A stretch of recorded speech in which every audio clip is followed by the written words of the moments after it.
right, so this is John Ennis with Weekends in the Water podcast. I'm here with Dana Lundquist from Dallas, Texas, professional MotoSurf racer. And we are here commentating at the first ever MotoSurf race in the state of Texas. So, John, what an exciting day it is today. We're about to start the first race ever. Very exciting day indeed. Beautiful day. We've been here for the preliminaries, the qualifiers, and this is going to be the first race of the afternoon. So we literally have racers from around the world here. We've got UK, Czech Republic, but this is really mostly a U.S. race, but racers from around the world come in to get a piece of us, so to speak. So we want to show them what we're made of here and help grow the sport. The sport's really big in Europe, and now we're trying to get our foundation planted here in the United States, and this is about to do it. When they drop the green flag, everybody jumps out of the starting gate. Their blood's pumping. Uh-oh. Okay, it's a start. Rui Merrils from the United Kingdom has jumped out front. And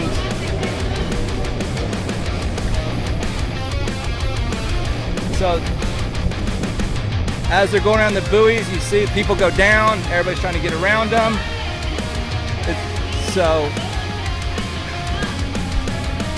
First heat of the MotoSurf Texas Cup and MotoSurf Games in Texas. So we see how important the start is because they've already kind of spaced out a little bit now. Yeah, there's a whole strategy that goes on in racing. It depends how good you get out of the starting gate. And we have the UK being represented. Rui Merrils, a World Cup racer, amazing rider. If you watch him, he just lays that board around the turns. And I believe he was the top qualifier, so he got his choice of starting spots, I believe. That is correct. That's the benefit of getting a good qualifying time, to get your choice of starting gate, which also being a good rider and being in a prime spot for the starting gate, you get to jump out front. And as you can see when you're up front, the water's not as messed up or choppy, but as these riders come around these buoys, the water gets really, really messy. So your skill has to pick up even more when you're behind to gain advantage or get ahead. So that's a great point.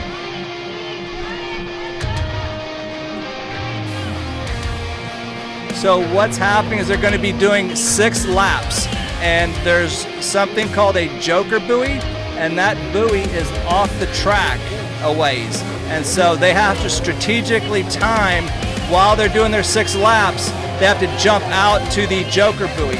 And what that does is it helps add spacing or distance between the riders, because you have 2 riders competing and going head to head, just literally right next to each other. It might be really hard to overcome the other rider, or it might be difficult. So they have to do a joker buoy. So if you're on somebody's tail for a lap or 2 and they haven't taken the joker buoy, they've got to jump out, which allows you to then get the advantage in front of them, and then you have to do it as well. But it helps space everybody out and give everybody an advantage to get ahead of each other and not just be stuck behind somebody. And I imagine there's a lot of strategy that goes into your decision on when you actually do take on that joker buoy, correct? Good question. If you're up front in, say, the first 4 or 5 racers, you've got the best water, so you want to stay in your lane, so to speak, keep doing your laps until the last lap.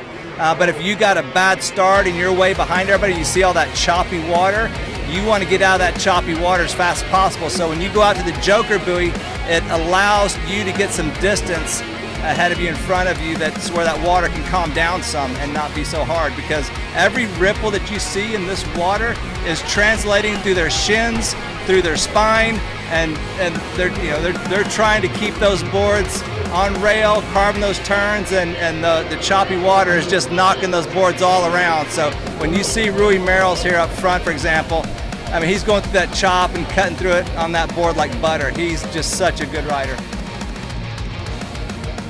We saw a few seconds ago an example of, I guess, how important being a strong swimmer comes into play, because we saw one racer that had quite a little swim to catch up with his board. Yeah.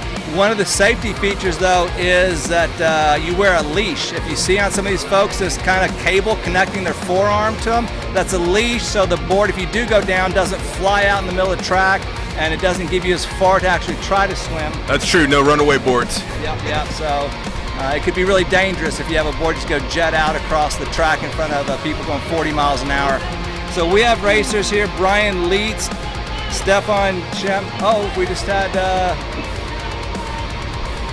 I didn't see the number, who just went down. David Taeb, Courtney Violet, Tyler Chenault, Mike Klein, Todd Boyd, Connor Culford, Michael Culford. We got a father-son team here, bonding out here on the track. They're from Colorado.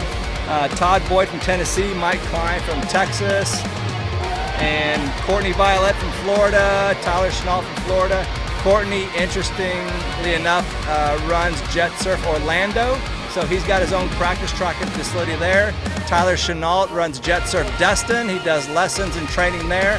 So we've got folks that are just really passionate about this sport, and if you're doing lessons and training, you know these people are at the top of their game. So I think we just had another go down on the far end of the track over there. So I believe this is the final lap for the. Well, we have a couple people down. Yep. So I see the white flag out. So they're signaling to Rui, who just came across the front of the camera lens here. This is his last lap, and he's getting up to possibly even lapping somebody.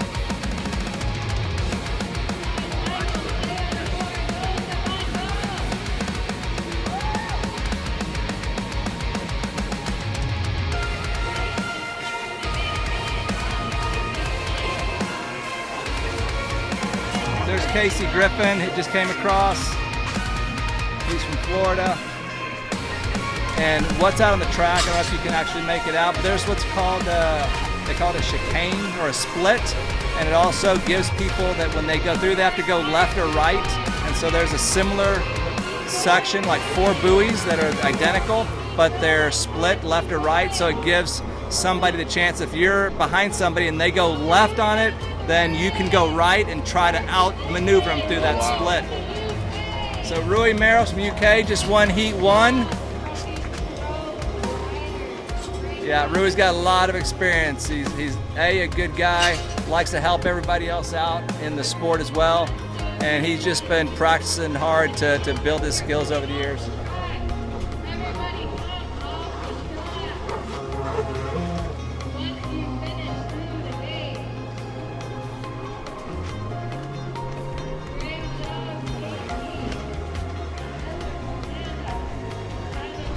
So when, for safety, you see somebody raising their hand right there, we try to ingrain it in the brains that whenever you're going to exit the track, to give people behind you, you don't always know who's behind you and coming at what speed, to lift your hand. So if you see people lifting their hand, that's trying to signal to them they're slowing down. You know, don't come in hot on top of them and close that gap, because you might not be able to get around them if they go down or whatever. It's just a safety feature to signal. We're tapping the brakes, y'all. We're tapping the brakes. All right. So the first race is almost in the books, and we want to thank Saltwater-Recon for streaming us live today. Thank you, Salt. Wow, that was exciting. Yeah, he's boogie boarding his in. Brakes. So what's neat on the start, and you'll get to see it on the next heat, we didn't really go into it, but when they're all lined up, they have their starting blocks there, so to speak. What you see that's sticking out of the water is that those blocks are lifting the jet pump out of the water, because those jet pumps, when they're punching that throttle, it's spinning and it's running, and it's at a high RPM, but it's not shooting any water out. And when they drop the starting flag, the green flag, to everybody go, if you see them, they're kind of at an angle, and there's a little lip on the back side, so they're pushing the back of their board up against that lip to keep that jet pump out of the water. And when they drop that green flag, they lunge that board forward, and it's immediately, got it at a high throttle, because they're sitting there like holding it back until they're feeling that it's almost time for the green flag to drop, and then they just ramp that throttle up, and you just hear all those boards screaming all at the same time, and then you just see them all lunge their board in the water, and it just immediate traction, like it just immediately jets them out onto the track. And so whoever can contain and control that power the best, and almost make a dance out of it, because you're just throwing, you got 12 people, 10, 12 people trying to outdo you on this move. And it's, like you had mentioned earlier, John, a very critical move. Getting pole shot, as I say, the front one through the first turn, you've got all that beautiful flat water ahead of you. Man, you're loving life right there, because it's like butter. But then when you're like number 6 or 7 and you got all that chopped up water ahead of you, it's just a different race. And like you said, you got to start using your strategy at that point. How do I advance up, a slot or two? Right there making circles on the track, getting ready to get in the starting block, is professional jet ski racer and freestyle Mark Gomez. This is one of his first MotoSurf races, if not his first one. It might be his first. Did you? Well, I know he obviously put on a great show, during a break between the preliminaries, and I also understand he's racing today on a bad ankle. Yeah. He was doing an exhibition in Huntington Beach, California last weekend, tweaked his ankle really tough, and he was scheduled to come here and A, do an exhibition for us, and B, get his race in, and he's trying to build his racing skills on MotoSurf. He loves this aspect of the water sport, the new water sport industry that this is becoming, and he's just a water guy, right? I mean, he's the professional world champion jet ski freestyler. He can do things with a jet ski that nobody else can. He was trying to, I was wondering how many one-legged tricks he did. Yeah, he was kind of landed on one foot. Yeah, you can see he was trying to protect that one, and then what a trooper. He's getting up here and throwing a 40-mile-an-hour 2x4 on his feet and going 40 miles an hour with it. So let's, when the adrenaline kicks in, you just suck it up, right? Absolutely. Okay, if you just joined us, we're here at the 2022 MotoSurf Texas Cup. Beautiful Moody Gardens on Galveston Island. Thank you, Saltwater-Recon, for the stream. And we're getting ready for the official start of the hobby class race. Yeah, John, this is the first start of the first hobby class race for the first ever Texas MotoSurf race. And we have people being represented from United Kingdom, Germany, Orange County, Chile, Arizona, Corpus Christi, and Galveston local. So a good mix of folks who are coming out to share the passion of riding these new style water sport boards, watercraft, but also just have the spirit to compete. I think probably since the beginning of time, whenever you have a motor and you put a motor in something, two people want to try to outdo each other. And so when they came out with a motorized surfboard, it's not any different. People say, why do you do it? Well, because it's there. Okay, we're gonna get started here. This is gonna be interesting because those boards look like, here we go. Get that good start, So you'll hear them right, it starts, there we go. All right. All right, I think that's an official start. Yep, that looks like a clean start. They're duking out for that first turn. It's a very beneficial spot to be in, the first 1 or 2 slots. Need to get the numbers to see who our first 3 riders are and where they're from. And so what we're going to be doing here is 6 laps total. And in the hobby class, just like the pro class, everybody has what's called the Joker buoy. And that's a buoy that takes you literally off the track that you have to go around. And it might take 30 seconds to get out there and get back. But what it does, it helps get distance between the riders. Here we come. Let's see who this is. We get a number.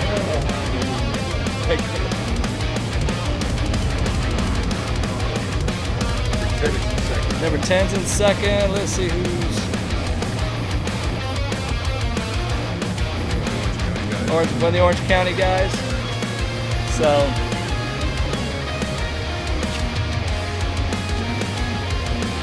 So anyway, we have the Joker buoy that you have to go out to. So if you're in the first 3 or 4 riders, your water's not too messed up in a sense, and you'll want to wait till pretty much the end of like lap 5 to go out to that joker buoy till the end of the race.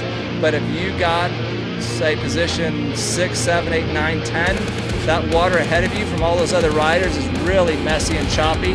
So you'll go do your joker buoy early and let that water clear out ahead of you. So you want that 30 seconds distance between you and the riders ahead of you to get a much flatter water. So when you see them laying these boards around these corners, it's just think of it almost like a butter knife going through butter. It's when you lay it on rail, this water gets really choppy, and if you're just going straight through choppy water with a flat bottom board, it's resonating, it's smacking that board around. But when they lay it down on edge, talking about those rolled edges that we talked about, I mean that water's cutting through that chop. It's not bouncing anymore. You're just literally slicing through it. So when you see the pro riders, they're always on an edge. They're so good. They're never pretty much ever flat. They're just, oh no, see, this was our first place rider, I think, right here. I believe so. Yeah. And so he just cut that corner a little bit tight, and now he's in second place. So he's got to get back up, restart his board. And what happens also is when you go down like that, it expends a lot of energy. I mean, you lose your momentum, your thoughts start getting squirrely on you, and then you got to get back up and get your rhythm back going again. So then you got to go chase that guy down that just jumped out ahead of you.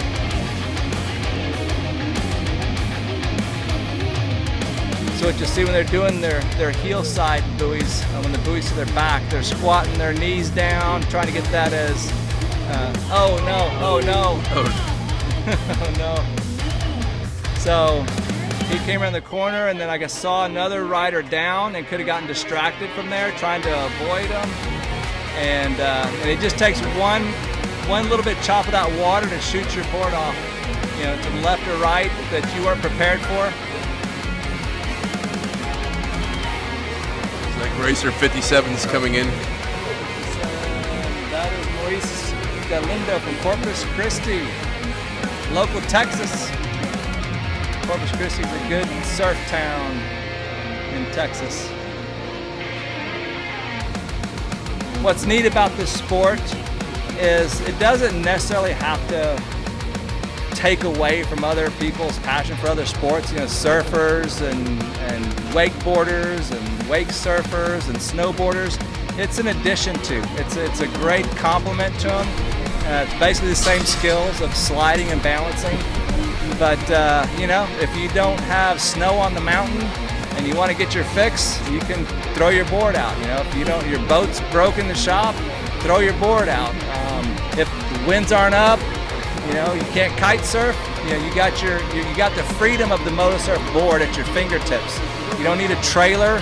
You just put it in your truck. They fit in many cars even. They're 6 feet long. You can throw them in the trunk of a car. Some of the cars have trunks that fold the back seats forward, and you can put it in there. So it's a very versatile board to have this much kind of adrenaline fun to take with you. My understanding is you can even check them on an airline, correct? That is absolutely correct. You can travel with them. Yeah, and so try to do that with a jet ski. Yeah. You're not checking that in the luggage compartment, no, for sure.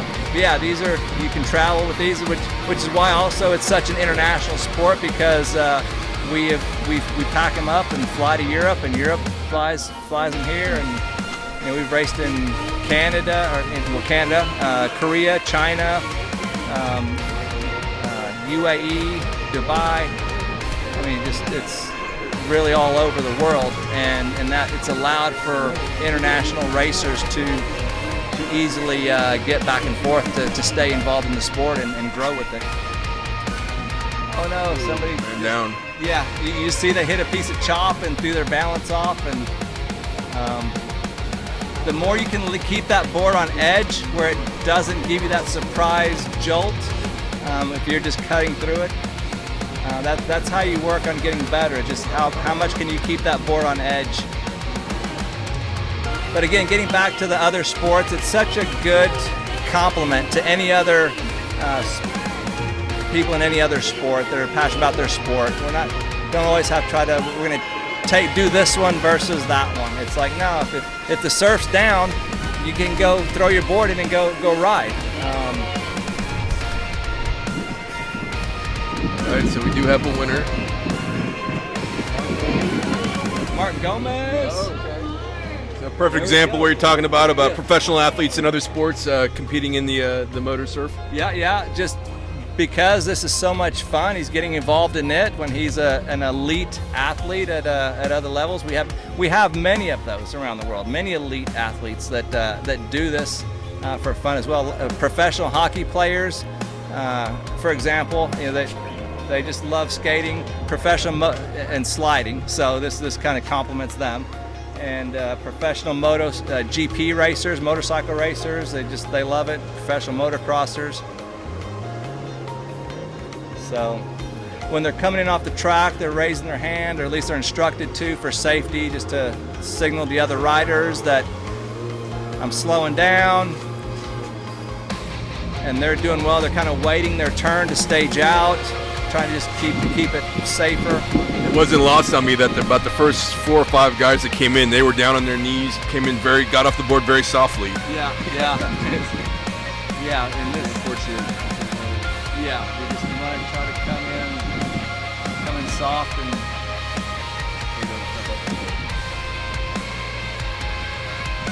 That's the hobby class, the first heat in the books at the 2022 Texas MotoSurf Cup here at Moody Gardens on Galveston Island.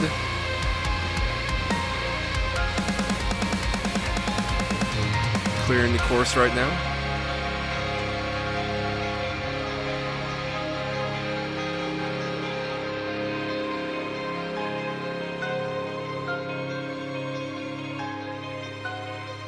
Water intake, like the 2-stroke. Boom, and they're off. All right, so we see different techniques. We see All right, so.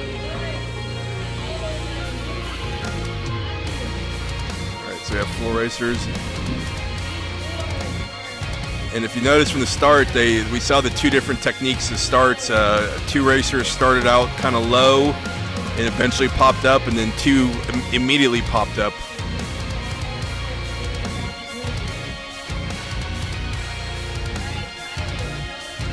So I think we're seeing the evidence of the fact that these boards are heavier, which because of the batteries, which I believe does make the quick maneuvering around the buoys that much more difficult.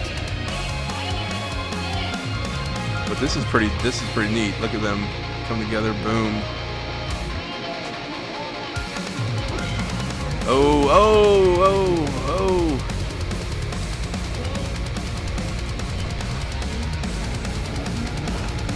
So we'll see at what point one of the racers decides to jet off and go around the Joker buoy.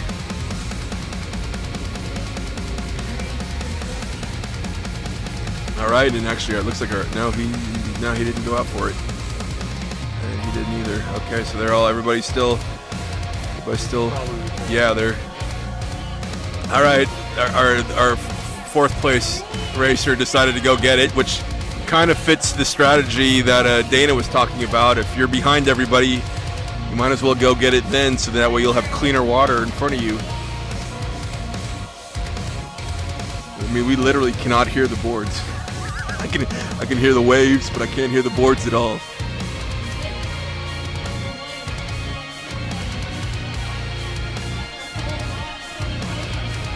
All right, so this is the last lap. Dana's now got flag duty. He's waving the flag, indicating this is the last lap. So I think they all have to go out for the Joker now, right?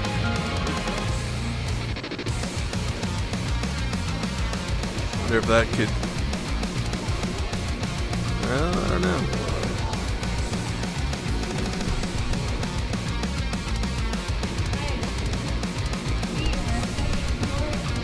All right, final stretch. Looks like it's getting a little bit more competitive for first right now.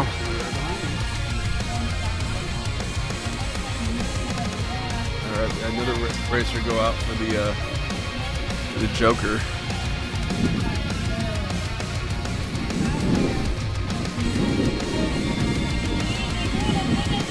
All right.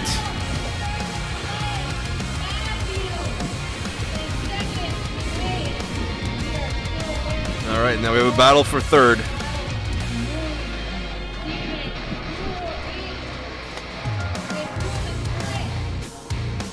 Oh, all right. That was close.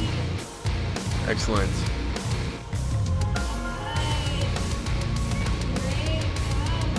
All right. Great day of racing. Yeah, great day of racing.